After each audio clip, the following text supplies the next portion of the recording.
السلام علیکم خواتین و حضرات، کیسے ہیں آپ سب لوگ؟ امید ہے خیریت سے ہوں گے۔ جی ہاں، یہ کتاب ہے رمضان المبارک کے روحانی و جسمانی ٹوٹکے، جو حضرت حکیم محمد طارق محمود مجذوبی چغتائی دعوت برکاتہم عالیہ کی لکھی ہوئی ہے۔ سید الایام، نبی کریم صلی اللہ علیہ وآلہ وسلم کا ارشاد ہے کہ مہینوں کا سردار رمضان ہے اور دنوں کا سردار جمعہ ہے۔ رمضان المبارک کی ایک بہترین ساعت جمعۃ الوداع بھی ہے۔ جمعۃ المبارک کو دنوں کا سردار کہا جاتا ہے۔ جمعۃ الوداع میں دو خصوصیتیں جمع ہوتی ہیں، ایک تو ماہ مبارک کی برکت، دوسرا خود سید الایام کی عظمت۔ اس مبارک دن کو اللہ جل مجدہ نے خصوصی شان سے نوازا ہے، مگر فی زمانہ اس کے قدردان بہت ہی کم رہ گئے ہیں۔ قرون اولیٰ میں ابو طالب مکی رحمۃ اللہ علیہ فرماتے ہیں کہ پہلی صدی میں ہجری میں دیکھا جاتا تھا کہ سحری اور فجر کے بعد لوگوں سے راستے بھرے ہوتے تھے، دیے لے کر چلتے تھے اور عید کے دن کی طرح رش کر دیتے تھے، حتیٰ کہ یہ صورتحال ختم ہو گئی۔ کہا جاتا ہے کہ سب سے پہلے بدعت جو اسلام میں شروع ہوئی وہ جمعے کے دن جامع مسجد میں سویرے سویرے نہ پہنچنے کی ہے۔ امام غزالی رحمۃ اللہ علیہ فرماتے ہیں کہ کیا ہو گیا، مسلمان یہودیوں اور عیسائیوں سے حیا کیوں نہیں کرتے؟ وہ تو اپنے گرجا گھروں کی طرف صبح سویرے پہنچ جاتے ہیں، ہفتے کے دن یا اتوار کو، اور دنیا کے طلبگار بازاروں میں خرید و فروخت اور منافع کے لیے سویرے سویرے پہنچ جاتے ہیں، یا آخرت کے طالب ان سے آگے کیوں نہیں بڑھتے؟ جمعہ کا دن اللہ تعالیٰ کے نزدیک تمام دنوں کا سردار اور ان سب سے بڑا دن ہے۔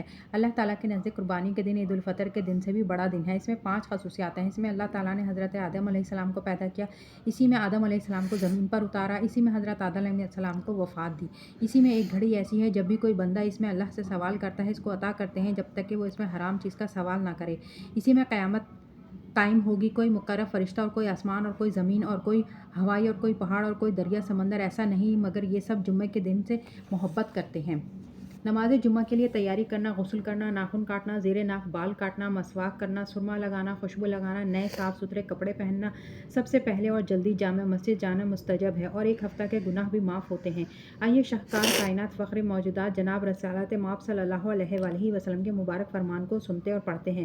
حضرت سلمان فارسی رضی اللہ تعالیٰ عنہ جانے دو عالم صلی اللہ علیہ وآلہ وسلم کا فرمان نقل فرماتے ہیں کہ جو شخص جمعے کے دن غسل کرتا ہے اور اپنی توفیق کے مطابق پاکیزگی حاصل کرتا ہے اور تیل لگاتا ہے اور اپنے گھر میں خوشبو لگاتا ہے، پھر گھر سے نکلتا ہے اور کسی بھی قسم کے 2 شخصوں میں علیحدگی نہیں ڈالتا، پھر جو اس کے لیے ضروری قرار دیا گیا ہے یعنی سنت موقدہ نماز کو ادا کرتا ہے، پھر جب امام خطبہ شروع کرتا ہے تو یہ خاموش ہو جاتا ہے، تو اس جمعے سے لے کر اگلے جمعے تک گناہ صغیرہ معاف ہو جاتے ہیں۔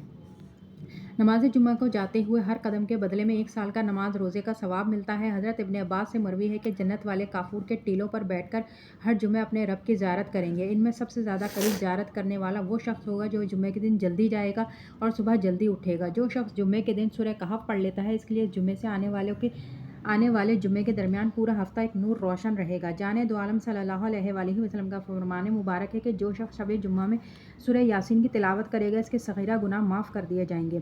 جو شخص شب جمعہ یا بروز جمعہ سورہ دخان تلاوت کرے گا اللہ تعالیٰ اس کے بدلے میں جنت میں ایک محل بنائیں گے۔ جو آدمی نماز جمعہ کے بعد 100 مرتبہ سبحان اللہ العظیم و بحمدہ پڑھے گا اس کی پڑھنے والے کے 1,00,000 گناہ معاف ہوں گے اور اس کے والدین کے 24,000 گناہ معاف ہوں گے۔ شب جمعہ اور ہر روز اور بروز جمعہ درود شریف کثرت سے پڑھا جائے۔ حدیث شریف کا مفہوم ہے کہ تم میں جو جمعے کے دن اور جمعے کی رات مجھ پر درود شریف پڑھے گا اللہ تعالیٰ اس کی 100 حاجتیں پوری کرے گا، 70 آخرت کی اور 70 اور 30 دنیا کی۔ تو خواتین و حضرات آج کے لیے اتنا ہی، ملتے ہیں اگلی ویڈیو میں۔ اللہ حافظ۔